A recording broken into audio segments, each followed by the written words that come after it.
Okay. Alright, here's the thing, guys. We're on episode 7 of Zombieland Saga. Now, before I do this review, I like to say that the weekend, everybody knows Anime NYC. And as everybody knows, everybody has their ticket. Me, I'm going for 3 days, so I hope I see you guys there. Now, before I begin 7, I like to say that there was a comment that says I should do reviews on the other shows that were really important. Okay, the Bunny Senpai, or the Goblin Slayer, or the animation slime thing. Okay, I get it. There were some good shows, but they weren't shows I was hyped about. They weren't shows I really hype about. Like the Bunny Senpai. That wasn't even on my list of shows that I didn't even want to watch. But I gave it a chance and I did. I'm not going to do a review on that, but, it didn't really speak to me, to a point. Even the My Sister, My Writer, which is a good show, I just didn't have the time. And trust me, there are some good shows that came out, but I prefer to talk about shows that really was on my top list. Bloom Into You and Zombieland Saga. Those were the 2 shows I was kind of hyped for this fall. Now, episode 7, oh my god, let me say this. I feel like every episode of Zombieland Saga is getting pretty good each and every single week. And there's not one episode where it says this episode was my least favorite. There never was. I don't see it in it. Evidently, you guys don't see it as well. I don't. Episode 7 is they're getting ready to perform at the biggest event of them all. Alright? And the only 2 lead singers were I and Junko. Both former idols. Both had experience with it. Except one is living in the past, and one is dealing with the fear of getting struck by Sasuke's lightning. Which, by the way, you gotta give I credit. You gotta give I credit for facing their fears. Okay. Now, let me continue. Okay, weeks before the event, Saki is talking to. Let me question this. Saki is talking to Yamada? Like, I'm sorry, but Tai Yamada, like, how that black hair zombie girl is able to communicate with Saki? I feel like Saki is the only girl that can communicate with Yamada. I mean, think about it. She just spoke, but not in words. She's just saying, like a zombie thing. She even barked at the moon. I'm like, what the hell is wrong with her? But she could, I mean, really, she's like, oh, I'm like, what the hell is she doing up? I'm like, again, Saki's the only one who understands her. I don't know how other zombies can. And speaking of Yamada, again, we're on 7. We got a long road ahead of us. I really want to know her backstory if they get to that. But now let's focus on Junko and I, you gotta give her credit. I mean, former idol, top of her notch, getting struck by lightning, damn Sasuke, but still, she overcoming her fears. Junko is living in the past, like I said, not overcoming the fear of stepping out into the crowd and helping others. And she been in that room for days with mushrooms growing out of her hair. I'm like, what the hell?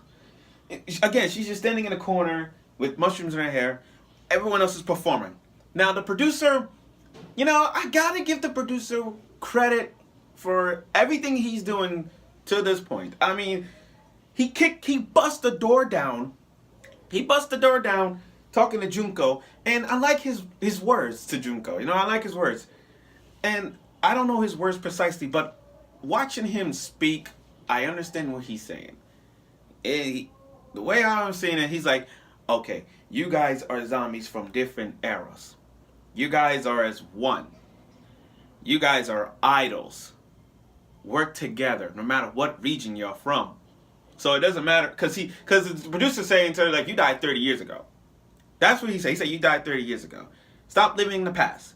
We got people who from the 1950, 1960, 1970, yada, yada, yada. Okay. But overall, as French Shoujo, you guys need to overcome the past and embrace the present, no matter what era y'all from. And that's what the producer is trying to say to Junko. So, and it was a good speech. Now, Everybody was waiting for Junko. This is the funny part. I'm gonna say this is the funny part. That's gonna be the most epic thing ever. This is the funny part. Junko was the only left running to catch the van. And then the moment she jumped in front of the van, she's like, "Stop! I'm going with." She got hit by the truck. I'm like, "Are you serious? This is deja vu." Like, rewind back to the first episode. What happened? Sakura got hit by a truck. And then fast forward to episode 7. What happened? Junko got hit by a freaking truck. I'm like, what? Even Sakura herself said this. This is deja vu. She feeling this deja vu. It is. Now I get the feeling. You know what's funny? I get the feeling that the producer got something to do with this. Think about it.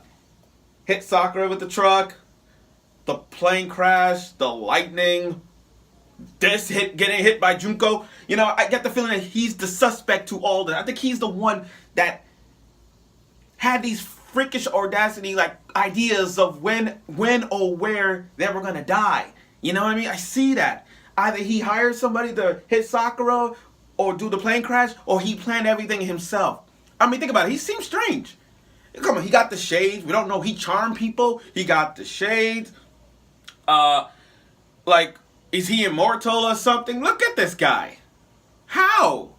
That's what I'm trying to get at. He planned something, and I know he got something to do. I know he got something for it. I know he does. Now we're gonna fast forward to that funny but shockingly moment of Junko getting run over by a truck to the concert, the biggest concert. Okay. Now, I seen her old idol unit, Iron Frill. You know, she missed being with her band, and Sakura had this. Her memories are getting back to her because she remembers in her computer seeing all of the seeing her idols performing online. You know what I mean? She getting that flashback. I think she gonna remember real soon about it. Now the event. Now fresh choo. How coincidence that it was gonna rain on that day. I was scared at first because I didn't want I to get hit by lightning again. But if a zombie, okay, let's be real, guys. If a zombie was to get hit by lightning, they should die, right? I mean, the zombie's hit in the head. So if you hit them in the head, they die automatically. But with them, they survive the lightning. But I'm gonna get back on that. Now, French Choo were performing in the rain. They were loud. They were performing. I was nervous because she was afraid that she don't get hit by lightning again. But thanks to Junko, her heart and her passion brought together and make I face her fears of lightning. It was really nice. It was really nice. Now, okay, I get it. Judging from this episode, you probably want to say, "Oh, we're gonna switch girls. Right now, we're gonna switch idol girls." I'll be honest, I'm not. I mean, I don't really have a least favorite idol girl yet, except, well, no, I do. I kind of do. Lily's kind of my least favorite idol girl. She's kind of my least favorite. And Saki's on the mid-tier list. Not high, but mid-tier, so I'm gonna like put that on the side right there. But still, give them credit. They were performing in the rain, and they did their final stance, and the lightning just hit them. And I'm like, oh my god! But the plot, it's plot armor. They survived. And how they survived? They got all that lightning in their hands and their bodies. I'm like, damn. They're broken. Talking techno, like they were talking in techno, and they were shooting laser beams. I'm like, idols with laser beams. Pew, pew, pew, pew, pew, pew, pew. They were taunt, like when they do a taunt, she's shooting lightning beams. Beam, beam, beam, beam. And it was freaking, it was great. Especially, and they were they were even singing the songs that they did in the first time, and that was awesome. Everybody was in tears. Everybody was shocked that they survived. And they're not zombies. I mean, they didn't know that. But still, it was really great to see how they're performing on stage. Yeah, on stage with everything on the line. Even with the stage being destroyed, they were performing it regardless of it. These girls, no. These zombie girls, zombie idol girls, you could say, are living the dream, Especially Sakura. She cried at the end because she knows that she did an excellent job. She did an excellent job performing. You know, tears of joy, not tears of sadness, but tears of joy. I see great things. I see great future with these zombie idols. I see a great, great, great deal with them. I see it. Okay, so episode 7 was really great. I enjoyed it. It was mostly about Junko and I's fears as they perform on stage, helping out the other members of Friend Chocho. So I really liked that so much. Having them open up and being one with the idols from different eras, you know, it really was a passionate episode to watch. Now, episode 8, I'm looking forward to it as much as everybody will be. So let's see how that turns out. Hopefully by then we'll be able to see more idols from their backstories about how they die or stuff like that. Or Yamada began to talk. I hope so. I hope so. But let's see. And the producer, we don't know nothing about the producer, but we're gonna have his backstory soon, somewhere down the line. So let's wait for that. So tune in next week.